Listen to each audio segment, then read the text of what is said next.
오늘 이 시간 하나님께서 우리에게 주시는 말씀은 신약성경 에베소서입니다. 에베소서 4장 1절에서 16절까지의 말씀을 우리 드라마 바이블로 경청하시겠습니다. 그러므로 주 안에서 갇힌 내가 너희를 구원하노니 너희가 부르심을 받은 일에 합당하게 행하여 모든 겸손과 온유로 하고 오래 참음으로 사랑 가운데서 서로 용납하고 평안에 내는 줄로 성령이 하나 되게 하신 것을 힘써 지키라. 몸이 하나요 성령도 한 분이시니 이와 같이 너희가 부르심의 한 소망 안에서 부르심을 받았느니라. 주도 한 분이시요 믿음도 하나요 세례도 하나요 하나님도 한 분이시니 곧 만유의 아버지시라. 만유 위에 계시고 만유를 통일하시고 만유 가운데 계시도다. 우리 각 사람에게 그리스도의 선물의 분량대로 은혜를 주셨나니 그러므로 이르기를 그가 위로 올라가실 때 사로잡혔던 자들을 사로잡으시고 사람들에게 선물을 주셨다 하였도다. 올라가셨다 하였은즉 땅 아래 낮은 곳으로 내리셨던 것이 아니면 무엇이냐. 내리셨던 그가 곧 모든 하늘 위에 오르신 자니 이는 만물을 충만하게 하려 하시니라. 그가 어떤 사람은 사도로 어떤 사람은 선지자로 어떤 사람은 복음 전하는 자로 어떤 사람은 목사와 교사로 삼으셨으니 이는 성도를 온전하게 하여 봉사의 일을 하게 하며 그리스도의 몸을 세우려 하십니다.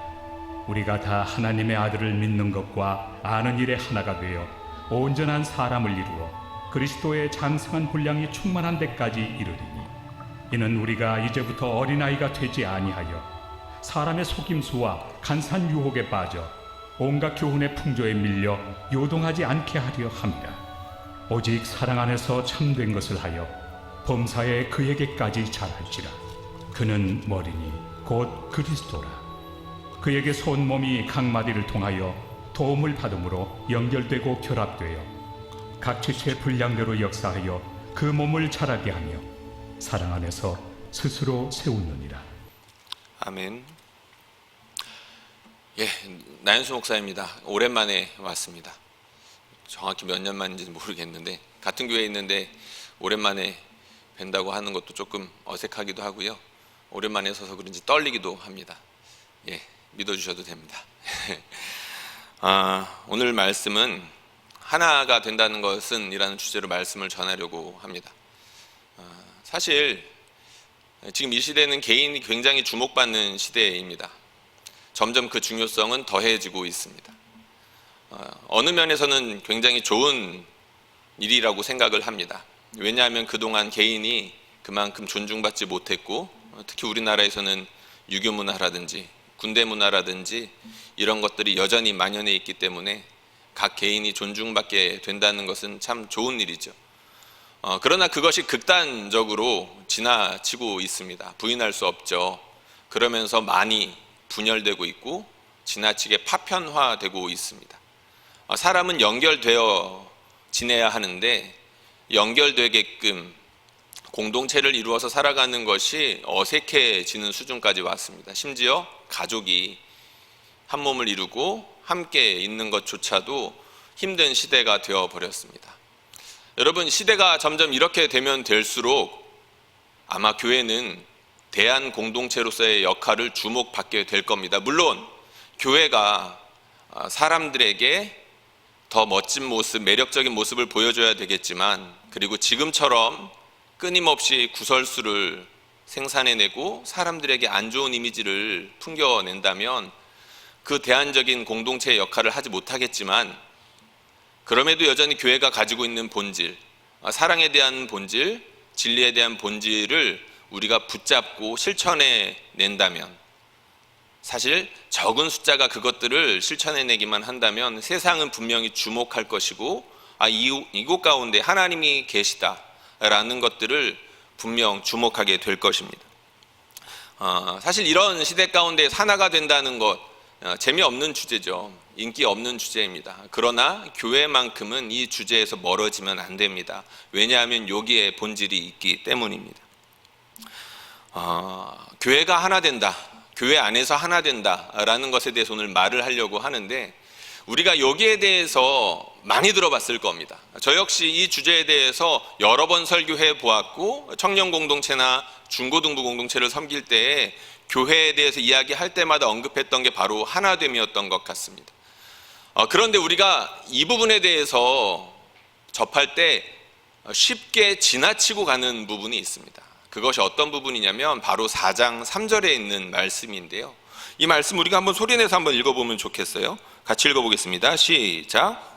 평안에 매는 줄로 성령이 하나 되게 하신 것을 힘써 지키라. 아멘. 우리 하나 됩시다 라고 말해야 되는데 지금 여기서 뭐라고 말하고 있죠? 하나 되어 있다라고 이야기하고 있습니다. 여러분이랑 저랑 이미 하나라는 겁니다. 여러분들 사이에 이미 하나 되었다는 겁니다. 성령께서 이미 하나 되게 하셨다라고 말씀하고 있죠. 사실 사도 바울은 이 부분에 대해서 에베소서에서 굉장히 강조하고 있습니다. 사실 오늘 우리가 읽은 부분 앞부분에서도 계속 이 내용에 대해서 언급을 하고 있는데요. 우리가 하나 되었다, 우리가 어떤 방식으로 하나가 되었다는 것에 대해서 그토록 강조하고 있다는 겁니다. 조금 길긴 한데 에베소서 2장에 있는 말씀, 굉장히 중요한 말씀이기도 하고 아름다운 말씀이기도 합니다. 이 말씀을 저희가 한번 한 목소리로 같이 읽어보도록 하겠습니다. 에베소서 2장 14절에서 22절에 있는 말씀인데 화면 보여주시고요. 조금 긴데 아마 여러분들 화면에서는 보일 것 같습니다. 같이 소리를 내서 읽어보겠습니다. 천천히 읽겠습니다. 시작. 그는 우리의 화평이신지라 둘로 하나를 만드사 원수된 것 곧 중간에 막힌 담을 자기 육체로 허시고 법조문으로 된 계명의 율법을 폐하셨으니 이는 이 둘로 자기 안에서 한 세 사람을 지어 화평하게 하시고 또 십자가로 이 둘을 한 몸으로 하나님과 화목하게 하려 하심이라. 원수된 것을 십자가로 소멸하시고 또 먼데 있는 너희에게 평안을 전하시고 가까운 데 있는 자들에게 평안을 전하셨으니 이는 그로 말미암아 우리 둘이 한 성령 안에서 아버지께 나아감을 얻게 하려 하심이라. 그러므로 이제부터 너희는 외인도 아니요 나그네도 아니요 오직 성도들과 동일한 시민이요 하나님의 권속이라. 너희는 사도들과 선지자들의 터 위에 세우심을 입은 자라. 그리스도 예수께서 친히 모퉁이 돌이 되셨느니라. 그의 안에서 건물마다 서로 연결하여 주 안에서 성전이 되어가고 너희도 성령 안에서 하나님이 거하실 처소가 되기 위하여 그리스도 예수 안에서 함께 지어져 가느니라. 아멘. 예수님께서 우리에게 행하신 큰 일이 있습니다. 죽으시고 부활하시는 일이었죠. 예수님의 죽음과 부활은 우리와 하나님과의 막혀있던 담을 허물었습니다. 그리고 그것은 하나님과 우리의 관계를 열어 제쳤을 뿐만 아니라 나와 여러분의 벽도 허물었습니다. 결코 하나가 될 수 없을 것 같은 사람들이 하나가 될 수 있는 길이 이미 확보가 되어 있다는 것입니다. 여기에 대해서 사도 바울이 좀 더 추가적인 비유를 들죠. 시민이요 권속이요 성전이다 라는 말을 하고 있습니다. 시민이랍니다. 하나님 나라의 시민이라는 뜻이겠죠. 물론 부족할 수 있습니다. 시민으로서 갖춰야 될 여러 가지 덕목들이 있을 텐데 여러 가지 그 겸양들, 그 덕목들을 그렇게 소유하지 못했을 수도 있습니다. 그러나 시민은 시민입니다. 가족이랍니다. 하나님 나라에 가족되었다는 거죠. 가족들 가운데에는 조금 덜 친한 가족들도 있습니다. 때로는 싸우는 가족도 있습니다. 그 싸움이 심해서 심한 상처를 주고받는 가족들도 있습니다. 그런데 가족은 가족입니다. 사도 바울이 그걸 이야기해주고 있습니다. 어떤 시민이다, 어떤 가족이다 라고 이렇게 자세하게 말하지 않고 우리가 주 안에서 하나가 되었는데 시민으로서 하나 되었고 가족으로서 하나 되었다라고 이야기하고 있죠. 그리고 또 중요한 비유를 드는 것이 바로 성전입니다. 여기서 성전에서 우리가 하나님이 거하실 처소가 되어가고 있다라는 이야기를 하고 있죠. 사실 사도 바울은 이 성전이라는 이야기를 개인에게 쓰기도 하고 공동체에 쓰기도 합니다. 내 개인, 성령께서 내 안에 계신다라는 차원에서 나는 거룩한 성령의 전이죠. 여러분들 믿으십니까? 여러분들 안에 예수 그리스도를 믿음으로 고백하는 모든 사람들 안에 성령님 계신다는 겁니다. 그리고 우리 공동체, 예수를 주로 삼아 함께 예배하는 이 공동체 가운데 하나님이 계신다는 겁니다. 근데 중요한 점이 있죠. 함께 지어져 가느니라. 진행 중이라는 겁니다. 공사 중이라는 거죠. 우리는 이미 주 안에서 하나의 성전의 역할을 하고 있습니다. 하나의 토대 위에서 건물로 세워지고 있는 겁니다. 하나의 건물이죠. 그런데 중요한 건 공사 중이라는 겁니다. 시민도 마찬가지고 가족도 그렇고 성전 비유도 그렇습니다. 우리는 이미 하나가 되었지만 주 안에서 하나가 되어가고 있는 중이기도 하다는 것이죠. 하나가 된다는 것이 무엇이냐? 이미 하나가 되었다는 것을 뜻합니다. 그리고 하나가 된다는 것이 무엇이냐? 이미 하나가 되었지만 점점 더 하나가 되어 간다는 것을 의미합니다. 하나가 된다는 것은 바로 이런 의미 가운데에서 오늘 말씀을 살펴보려고 합니다. 점점 성전이 되어가고 있다, 지어져 가고 있다. 그런 차원에서 4장 3절에서의 오늘 말씀 다시 한번 띄워주시면 좋겠는데요. 성령께서 하나 되게 하신 것을 힘써 지키라. 어떤 맥락에서 이 말이 주어졌는지 아시겠죠? 우리 이미 하나라는 겁니다. 같은 시민이고 같은 가족이고 이미 지어진 성전인데 동시에 공사 중인 성전이기도 하다는 것이죠. 그런 차원에서 우리가 힘써 지켜야 될 것이 아직 많이 남아있다라는 겁니다. 3가지 정도 살펴보려고 합니다. 오늘 본문에서 힌트를 얻어서 우리가 하나 되기 위하여서 힘써 지켜야 할 것들이 어떤 것들이 있나 3가지 정도를 살펴보려고 하는데요. 첫 번째는 다양한 사람들이 있다는 것을 우리가 인정해야 된다는 것입니다. 화면을 넘겨주시면 좋겠습니다. 우리가 다양한 사람들이 있어요. 여러분들 옆에 사람들 한번 좀 보시겠습니까? 지금 우리가 거리두기를 하고 있기 때문에 좀 멀리 있어서 이 사람이 나하고 좀 다른가? 아니면 저 멀리 있는 무리들이 다 비슷비슷하게 생겼나? 뭐 그렇게 생각하실 수도 있겠지만 조금만 가까워도 심적으로 물리적으로 조금만 가까워도 우리는 서로 다른 사람이라는 것을 금방 알아차릴 수가 있습니다. 우리는 다양한 사람들이 모여있는 교회입니다. 그런데 성경에서 말하는 교회는 힘으로 획득하는 획일화를 뜻하지 않습니다. 우리가 이것을 조심해야 됩니다. 특별히 교회에서 하나 되자고 하는 말에 대해서 이 부분을 놓치고, 그러니까 다양성을 인정하지 않고 무조건 하나 되자는 구호는 굉장히 위험할 수 있습니다. 여러분들 세속의 정치 가운데서, 특별히 국제 외교 가운데에서 하나 된다라는 것들을 여러 번 스쳐 지나가듯이 들어보셨을 겁니다. 하나가 된다. 아주 그대로 들어가면 로마의 이야기를 들어볼 수가 있겠죠. 팍스 로마나라고 했습니다. 로마에 의한 평화였습니다. 로마에 의해서 평화가 이루어졌습니다. 겉보기에는 그랬죠. 그러나 로마에게 굴종하지 않는 나라들은 어떻게 되었습니까? 철저하게 짓밟히고 뭉개졌습니다. 그게 획일화죠. 지금은 어떻습니까? 팍스 아메리카나라고도 하고 말하기도 하고 하나의 중국이라는 말을 하기도 하죠. 구체적인 나라들을 언급해서 조금 그렇지만 사실이 그렇고 현실이 그렇습니다. 하나됨이라는 구호를 획일화를 위해서 사용하거나 아니면 특정 소수의 유익을 위해서 하나됨이라는 구호를 남발하는 경우가 허다합니다. 그런데 교회에서는 하나됨을 이런 식으로 사용하면 안 된다는 것입니다. 오늘 본문에 보면 하나님께서 어떤 사람은 사도로 세우시고 어떤 사람은 선지자로 세우셨다. 하나님께서 각각의 역할들을 주어서 교회를 세우게 하셨다라는 말씀을 해주셨습니다. 하나님께서 각각의 사람들에게 은혜를 주셨다라고 말씀하고 있죠. 여러분들 창세기 1장에 보면 강조되고 있는 부분들이 몇 군데 있는데 하나님께서 그 종류대로 지으셨다라는 말씀을 참 많이 하셨습니다. 그리고 하나님께서 남자와 여자로 지으셨다. 다르다는 겁니다. 서로 다른 존재로 만드셨다는 거죠.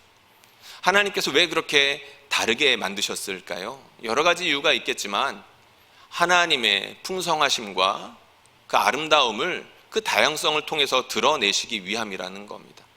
거꾸로 말하면 혼자서는 그 하나님의 아름다움을 드러내기가 어렵다는 거겠죠. 부족하다는 겁니다. 내가 있으면 저 사람도 있어야 되고 저 사람이 있으면 저쪽에 있는 사람도 필요하고, 우리가 교회 안에서 하나가 된다는 것은 이처럼 다양한 사람들이 있다는 것들을 기억하고 인정해 줄 때 하나님께서 의도했던 하나됨, 이 하나됨을 통해서 드러나는 조화와 아름다움을 맛볼 수 있다는 것을 기억해야 될 것입니다. 교회 가운데 와서 우리가 다양한 사람들이 있다는 것들을 기억해야 되는데, 우리가 그것들을 놓치고 자꾸만 지배하려고 하는 일들이 많이 있습니다. 특별히 교회 안에 인사이드로 들어오면 들어올수록 그런 욕구는 커지겠죠. 물론 이런 욕구는 자기 자신도 모르게 강해지는 경우가 허다합니다. 자기 자신도 모른다는 겁니다. 우리 청년 공동체가 이곳에 많이 있는데, 청년부회 같은 경우에는 이제 임원이나 리더들이 있겠죠. 내가 무슨 지배를 하려고 들어? 이렇게 생각하실지 모르겠어요. 그런데 여러분 어떻습니까? 한번 진지하게 돌아보셨으면 좋겠어요. 교회 안에서 여러 가지 일들을 하다 보면 그 봉사 자체가 굉장히 귀하고 소중하지 아름다운 일입니다. 그런데 그것에 너무 치우치다가 다른 사람들이 보이지 않는 경우가 있습니다. 내 뜻대로 해야 되고, 우리 몇 사람이 계획한 대로 추진해야 되고, 이것들을 위해서 다른 사람들의 개성이 짓밟히거나 존중받지 못한 경우들이 생기지 않는지 우리가 돌아봐야 된다는 거죠. 특별히 리더십에 있는 사람들은 더욱더 그것을 유의하여 돌아볼 필요가 있습니다. 우리가 교회에서 뭔가 봉사를 하기 위해서, 뭔가 어떤 행사들을 하기 위해서, 아니면은 정말 사람들을 챙겨준다고 하면서도 각 사람의 그 가지고 있는 고유한 특성들을 너무나도 무시하고 그렇게 일들을 진행하고 있지는 않은지 돌아볼 필요가 있다는 거죠. 사도 바울은 은사에 대한 이야기를 그렇게 많이 합니다. 고린도전서에서도 했고 로마서에서도 했고, 사실 오늘 에베소서에서도 그 말씀을 했습니다. 하나님께서 각각의 고유한 은사들을 각각의 여러 사람들에게 부어주시는데, 그렇게 하시는 이유가 있죠. 교회를 세우시기 위함이고 공동체를 유익하게 만드시기 위함입니다. 개인을 위해서가 아니라는 거예요. 이게 중요한 원리인데요. 그런데 우리가 이것을 인정한다면, 그러니까 하나님께서 교회를 세우시는 원리를 믿고 인정한다면, 우리가 이어지는 한 가지 사실을 인정할 수밖에 없습니다. 그것이 무엇이냐면, 우리는 서로 의존하게끔 지어졌다는 겁니다. 어떤 은사가 필요하면 이런 은사도 필요하고, 하나의 공동체가 무엇인가 하나 되는 사람, 하나됨이 필요한 사람들이 모여 있다면 거기에는 어느 한 사람 빠지지 않고 다 중요성을 하나님께서 그렇게 부여하셨고, 그것 때문에 하나하나를 이렇게 부르셨다는 것이죠. 교회에 있는 사람 어느 하나가 소중하지 않은 사람이 없다는 겁니다. 바울의 글들을 보면 그것이 얼마나 절절하게 드러나는지 모릅니다. 사도 바울 슈퍼스타죠. 아마 당시에도 슈퍼스타로 이렇게 받아들여지는 곳이 많았을 겁니다. 그런데 사도 바울이 자기가 존재하는 이유를 항상 강조하기를, 성도들을 위함이고 연약한 자들을 위함이고 바로 너희를 위함이 내가 존재하고 하나님께서 나를 구원하셨다는 말들을 그렇게 많이 합니다. 너네가 아니었으면 나는 구원받지도 못했을 것이고, 너네가 아니면 나는 살아갈 이유도 발견하지 못했을 거라는 이야기를 그렇게 많이 한다는 거죠. 그건 우리에게도 동일하게 적용될 수 있는 겁니다. 옆에 있는 사람이 나하고 조금 덜 가까울 수 있습니다. 그리고 옆에 있는 사람이 심지어 나하고 맞지 않아서 조금 마음에 들지 않을 수도 있습니다. 근데 그런 것과 상관없이 옆에 사람이 있기 때문에 내가 존재할 수 있게 된다는 것들은 우리가 최소한 믿음으로 인정할 수 있어야 된다는 거죠. 다양성을 인정한다는 건 바로 이런 의미들을 담고 있는 것입니다. 교회가 하나 되기 위해서 우리가 힘써야 될 것들이 여러 가지가 있는데, 첫 번째가 다양성을 인정하자는 거였다면, 두 번째는 연약한 고리를 더욱 신경 쓰자는 겁니다. 다음 화면을 한번 보여주시면 좋겠는데요. 다양한 사람들이 있다고 그랬어요. 여러 사람들이 있습니다. 다양한 사람들이 있는데 그 중에는 연약한 사람들도 있습니다. 모두가 강하면 좋겠죠. 그런데 그렇지 않다는 것입니다. 실제로 우리 예수님께서도 말씀하시기를 1달란트 주신 사람도 있고 2달란트 주신 사람도 있고 5달란트 주신 사람도 있다라고 했습니다. 그런데 그것을 주실 때 기준이 있었죠. 능력에 따라 그것을 주셨다라고 했습니다. 왜 그렇게 됐는지 저는 알 수 없지만, 하나님께서 이 땅 가운데 사람들을 살펴보실 때 연약한 사람이 있고 강한 사람이 있다는 것들을 우리 예수님께서도 알고 계셨다는 겁니다. 우리 안에서도 마찬가지겠죠. 오늘 우리가 읽어본 말씀에 보면 어린아이와 같다라는 이야기가 나오고 세상의 유혹과 시험에 넘어진다라는 이야기가 나옵니다. 어린아이와 같은 사람, 그렇게 세상의 유혹과 시험에 쉽게 넘어지는 사람들, 연약한 사람이라는 뜻이겠죠. 연약한 고리라는 것입니다. 여러분들 저게 고리 보이죠? 우리가 이렇게 연결되어 있는 고리인데 저 고리로 무엇인가 일을 한다라고 한번 생각해 볼까요? 잠깐 이렇게 몇 번 움직이다 보면 저 연약한 고리는 어떻게 되겠습니까? 저 사이로 저 고리가 빠져나갈 수도 있을 것이고 이미 한번 끊어져 있는 고리이기 때문에 저 연약해진 고리는 완전히 쓸 수 없게끔 망가져 버릴 수도 있겠죠. 교회론에 대한 여러 가지 책들이 있습니다. 정말 수많은 책들이 2000년 교회사 가운데 쓰여졌는데 그 가운데에서도 성도의 공동생활이라는 아주 유명한 책이 있습니다. 아마 여러분들 중에서도 그 책을 접하신 분들이 많이 있을 텐데요. 이 그러니까 연약한 자들을 섬기는 것과 관련해서 디트리 본회퍼가 이런 이야기를 한 적이 있습니다. 참 우리가 새겨들을 만한 그런 말인데 이 말도 한번 같이 읽어보면 좋겠습니다. 한번 화면 보여주시면 좋겠고요. 이 말들을 우리가 한번 같이 읽어보겠습니다. 같이 읽어볼까요? 좀 작은데요. 같이 읽어보겠습니다. 시작. 그리스도인 공동체에서 모든 것을 결정하는 중요한 요인은 각 지체가 하나의 사슬을 잇는데 결코 없어서는 안 될 사슬의 고리와도 같다는 사실입니다. 가장 적은 지체까지도 견고하게 맞물려 있을 때에 사슬은 끊어지지 않는 법입니다. 아무 할 일이 없는 지체가 생기는 것을 방치하는 공동체는 바로 그 이유로 인해 무너지고 맙니다. 그러므로 모든 지체에 공동체를 위한 특정한 임무를 부여하는 것이 바람직합니다. 그러면 의심의 시간이 오더라도 자신이 불필요하거나 쓸모없는 존재가 아님을 알게 될 것입니다. 모든 그리스도인 공동체는 약자만 강자를 필요로 하는 것이 아니라 강자도 약자 없이는 존재할 수 없음을 알아야 합니다. 약자를 공동체에서 배제하는 것은 곧 그 공동체의 죽음을 의미합니다. 여러분, 교회는 하나님의 나라를 보여주는 모델 하우스와도 같습니다. 그건 여러분들이 인정하든 인정하지 않든 그렇습니다. 세상 사람들은 교회를 통해서 하나님을 보게 되고 세상 사람들은 교회를 통해서 하나님의 나라가 어떤 것인지를 보기를 간절히 고대하고 있습니다. 만약에 그 기대에 부응하지 못한다라고 한다면 손가락질과 욕설이 날라오겠지만 우리가 조금이라도 그 기대에 부응할 수만 있다면 세상은 우리를 통해서 하나님을 보게 될 것이고 하나님의 나라가 어떤 곳인지를 마치 별이 반짝이는 것을 보는 것처럼 교회를 통해서 그렇게 볼 수 있게 될 것입니다. 마지막 심판의 때에 예수님께서 심판의 기준을 제시하셨던 적이 있습니다. 마태복음 25장에 나오는 내용이죠. 예수님께서 어떤 말씀하셨습니까? 이것을 문자적으로 우리가 적용한다면 굉장히 섬찟할 수 있는 그런 기준이었습니다. 누군가가 굶주리고 있을 때, 헐벗고 있을 때, 갇혀 있을 때 그 사람에게 했던 행동이 나에게 했던 일이다 라고 예수님께서 말씀하신 적이 있죠. 그 반대로 내가 굶주리고 있을 때, 헐벗고 있을 때, 갇혀 있을 때 그 사람에게 하지 아니한 것이 나에게 하지 아니한 것과 같다.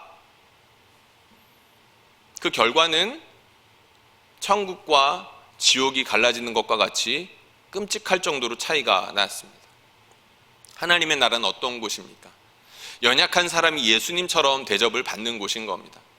교회가 잘 굴러갑니다. 그리고 교회가 든든하게 세워져 있습니다 라는 것들을 판단할 수 있는 여러 가지 기준들이 있고 근거들이 있겠지만 그 중에서 하나가 바로 각 교회 가운데에서 연약한 사람들에게 얼마나 많이 관심을 쓰고 있는지가 그 기준이 될 것입니다. 우리 공동체는 어떻습니까? 오랜만에 왔다고 했죠. 다니엘 청년부와 우리 여호수아 청년들이 있고 그리고 이제 작년 성료들이 일부 있습니다. 우리가 속한 이 공동체 가운데 연약한 사람을 위하여 함께 머리를 맞대고 가슴을 부여잡고 고민하고 함께 기도하는 일들이 있다면 되는 공동체인 겁니다. 이미 분위기가 물을 익을 만큼 물을 익었다라는 증거인 것이고 하나님께서 이미 이곳 가운데 충만하게 임재하신다는 것을 그런 모습을 통해서 우리는 확인할 수 있는 것입니다. 하나님이 어디 계시는가? 주의 제자들이 사랑하는 곳 가운데 있는 것인데, 특별히 연약한 사람들을 사랑할 때 그런 일들이 가능하다는 것입니다. 어떤 사람이 연약한 사람인가요? 아까 말했던 것처럼 어린아이와 같이 미숙한 사람일 수 있습니다. 어떤 사람이 연약한 사람인가요? 세상의 유혹과 시험에 쉽게 넘어지는 사람이 연약한 사람일 수 있습니다. 어떤 사람이 연약한 사람일 수 있을까요? 물리적으로 가난하고 육체적으로 병든 사람이 연약한 사람일 수 있습니다. 여러분, 하다못해 우리 가운데 장애인 한 명을 공동체로 받아들인다라고 한번 생각해 보십시오. 쉬운 일 결코 아닙니다. 청년 공동체를 섬길 때 있었던 일입니다. 저는 그 장애인들을 섬기는 것에 대해서 이제 전혀 알지 못하고 훈련된 바가 없었기 때문에 그곳에서 많이 배웠는데, 그곳에는 하반신 장애를 가진 청년이 한 명 있었습니다.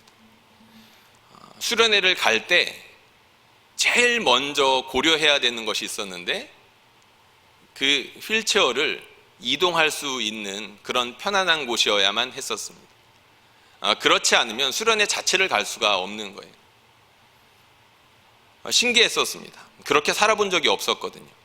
그런데 그 연약한 한 사람을 위해서 공동체 전체가 신경 써야 된다는 것들을 보면서, 연약한 사람을 받아들인다는 것은 단지 한 사람의 마음 쓰는 것만으로 이루어지는 것이 아니라는 것들을 그때 정말로 절감했던 것 같습니다. 여러분, 우리 공동체 가운데 연약한 사람들이 관심을 받고 있습니까? 저는 우리 다니엘 공동체와 여호수아 공동체에 그러한 분위기가 무르익었으면 좋겠습니다. 점점 그런 연약한 사람들에 대한 관심이 줄어든다면 결국엔 열심히 하는 사람들조차도 내가 지금 무엇을 하고 있는지 그 정체성이 흐려질 뿐만 아니라, 연약한 사람에 대한 관심이 사라지면 사라질수록 우리 주변에 있는 사람들이 하나 둘씩 안 보이게 되는 것은 자연스러운 결과일 것입니다. 잠깐 생각해 보십시오. 연약함 때문에 우리 주변에서 알게 모르게 안개와 같이 사라져간 사람들이 혹시 있지는 않았습니까? 마지막으로 세 번째는, 하나 되기 위해, 이미 성령께서 하나 되게 하신 것을 힘써 지키기 위하여서 우리가 마땅히 노력해야 될 세 번째는, 밥 먹듯이 용서하고 숨 쉬듯이 용납해야 된다는 것입니다. 밥 먹듯이 용서하고 숨 쉬듯이 용납하면서 살아야 된다는 것입니다. 오늘 2절 말씀에 보면 사랑 가운데 서로 용납하라 라는 말씀이 있었습니다. 사랑 가운데 서로 용납하라. 마음에 들지 않는다고 해서 모른 척하지 말고, 나에게 실수하거나 잘못했다라고 해서 복수하지 말라는 것입니다. 함께 살다 보면, 공동체를 이루면서 지내다 보면 별 사람들을 다 만나게 됩니다. 이때 옆 사람을 보면 안 되는 겁니다. 40년 정도 교회를 넘게 다닌 것 같습니다. 그리고 풀타임으로 교회를 섬긴 것도 만 8년이 되는 것 같습니다. 정말 별 사람들을 다 봤습니다.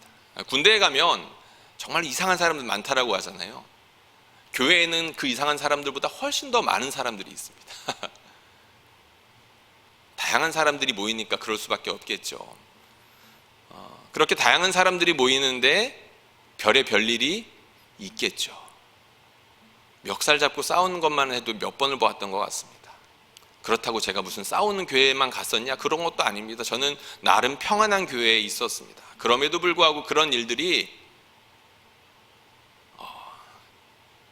간혹 일어나고 마음을 아프게 하고 괴롭게 하는 일들이 종종 있더라는 거죠. 안타까운 일들입니다. 근데 이처럼 이상한 사람들이 많고 교회 안에서 상상조차 못할 일들이 일어난다라고 해가지고 우리는 그것을 이상하게 여기면 안 됩니다. 우리가 정말로 이상하게 여겨야 될 것이 있습니다. 그것이 무엇이냐면, 그런 사람들을 만났을 때 싸늘해지는 내 마음입니다. 그런 사람들을 만났을 때 싸늘해지는 공동체의 분위기입니다. 그런 것을 주님의 눈으로 이상하게 여겨야지, 왜 이렇게 이상한 사람들이 많아? 왜 이렇게 별의 별일들이 일어나는 거지에 마음 상할 일이 아니라는 거죠. 잠깐 우리가 속상할 수는 있겠지만 믿음으로 우리가 살아가는 사람이라고 한다면, 그런 사람들을 보았을 때, 그런 일들이 일어났을 때 한 발 빼고자 하는, 나를 이상하게 보아야 하는 것이고, 점점 뒤로 어느샌가 물러가 있는 다른 공동체 성도들을 보면서 안타깝게 여겨야 된다는 것이죠. 서로 용납하고 용서하는 것이 밥 먹듯이 이루어지지 않으면 안 된다는 것입니다. 누군가 잘못할 수 있습니다. 그럴 수 있어. 할 수 있는 여유가 필요합니다. 독특한 성품의 소유자가 유독 내 옆에 있을 수 있습니다. 나보다 나아 라고 할 수 있는 그런 자세가 필요합니다. 그럴 수 있어. 나보다 나아. 사도 바울의 말씀이기도 하고 우리 하나님께서 우리에게 주시는 말씀이기도 합니다. 서로 용서하고 용납하는 것, 숨쉬듯이 일어나야 마땅한 것이 바로 공동체이고 하나 되기 위하여 힘써야 되는 것 중에 중요한 한 가지라는 것이죠. 목사 안수를 받았을 때 일입니다. 벌써 오래됐습니다. 목사 안수를 받았을 때 축하도 많이 받고, 그리고 결연한 의지를 다지기도 하고 굉장히 진지해지겠죠. 그 중에서도 안수받는 순간이 굉장히 기억이 많이 남습니다. 노회에 속한 담임 목사님들이 앞으로 나와서 안수해 주시고, 특별히 섬기는 교회의 목사님이 이렇게 머리에 손을 얹고 안수를 해 주십니다. 그 안수를 받고 그 목사님들이 격려를 해주는 시간이 있습니다. 그 목사 안수 받은 한 사람 한 사람들의 눈을 지그시 바라봐 주시면서 격려의 말씀들을 해주십니다. 근데 그때 정말로 특별한 일을 경험했습니다. 제가 섬기던 교회 담임 목사님께서 저를 이렇게 쳐다봐 주시는데, 그 목사님의 눈에서 여러 사람의 눈빛이 스쳐 지나갔습니다. 목사 안수를 받는 저에게 한껏 축복하시고 큰 소망을 담아서 기도해 주시던 그 목사님의 눈빛을 통해서 같은 마음으로 저를 그동안 품어주시고 아껴주셨던 사람들의 눈빛이, 수많은 사람들의 눈빛이 그 찰나의 순간에 스쳐 지나가는 것을 느낄 수 있었습니다. 목사 한 사람이 세워진다는 건 하나님의 부르심으로부터 비롯되는 것이지만 여러 사람들의 용서와 용납을 통해서 이루어지는구나 라는 것을 그때 비로소 온몸으로 느낄 수 있었던 것 같습니다. 제가 3가지 말씀드렸어요. 하나는 다양성을 인정해야 된다. 2번째는 연약한 고리를 신경 써야 된다. 3번째, 용서하고 용납하기를 밥 먹듯 숨쉬듯 해야 된다라고 말씀을 드렸는데, 사실 이 중에 제일 중요한 것은 3번째입니다. 이 모든 것들을 포괄하고 있기 때문이기도 하죠. 용서하고 용납한다는 것은 다양성을 인정한 뜻이기도 하고요.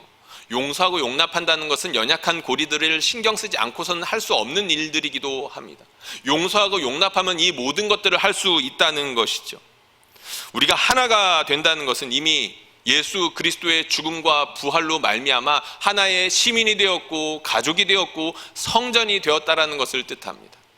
그러나 동시에 현재 진행형이어서 하나가 된다는 것은 아름다운 미덕을 갖춘 시민이 되어간다는 것을 뜻하고, 더욱더 친밀하고 사랑스러운 가족이 되어간다는 것을 뜻하고, 그리고 하나님이 거하시기에도 흡족할 만한 성전이 되어간다는 것을 뜻합니다.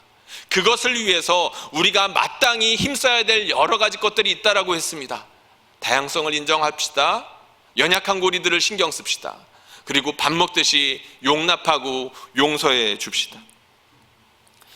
오늘 말씀을 마무리하는 그런 말씀이기도 한데요. 오늘 우리가 읽었던 본문 14절에서 16절까지의 말씀을 유진 피터슨 목사님이 번역하신 메시지 성경에 이렇게 번역해 놓았습니다. 우리가 이 말씀을 같이 읽어보겠습니다. 14절에서 16절까지의 말씀인데요. 우리가 한번 같이 읽어보겠습니다. 시작. 부디 우리 가운데는 더 이상 어린아이로 남아있는 사람이 없어야 합니다. 세상 물정 모르는 순진한 사람이 되거나 아이처럼 사기꾼의 손쉬운 표적이 되어서는 안 됩니다. 하나님은 우리가 충분히 자라서 모든 면에서 그리스도처럼 온전한 진리를 알고 사랑으로 그 진리를 말하기를 바라십니다. 우리는 그리스도를 따라갑니다. 그분은 우리가 하는 모든 일의 근원이십니다. 그분은 우리가 서로 발맞춰 나아가게 하십니다. 그분의 숨과 피가 우리에게 흘러 영양을 공급하면 우리는 하나님 안에서 건강하게 자라고 사랑 안에서 강해질 것입니다. 아멘. 하나가 된다는 것은 서로 다른 우리가 주 안에서 천국까지 함께 걸어가는 동행자로 부름받았다는 것을 뜻합니다. 그리고 이미 하나 된 것을 힘쓴다는 것은 그렇게 함께 천국까지 걸어갈 때 내 옆에 있는 성도들의 손을 꼭 붙잡겠다는 것을 의미합니다. 가끔 손을 놓칠 수도 있습니다. 그러나 예수의 길을 걸어가고 있다면 우리는 반드시 정상에서 만나서 함께 발을 맞추고 왔다는 것들을 확인하게 될 것이고, 내 옆에 있는 사람들을 보았을 때 서로 웃는 모습이 너무나도 닮아 있다는 것들을 발견하게 될 것이고, 그리고 우리를 기다리시는 예수 그리스도의 선명한 얼굴을 보게 될 것이며, 동시에 서로의 모습 가운데 깊게 새겨진 우리 예수 그리스도의 얼굴을 보며 감격하게 될 것입니다. 바라기는 성령께서 하나 되게 하신 우리를 더욱더 이것을 힘써 지켜나가며 하나님께서 주시는 풍성한 축복을 누리는 저와 여러분들 되시기를 주님의 이름으로 축원합니다.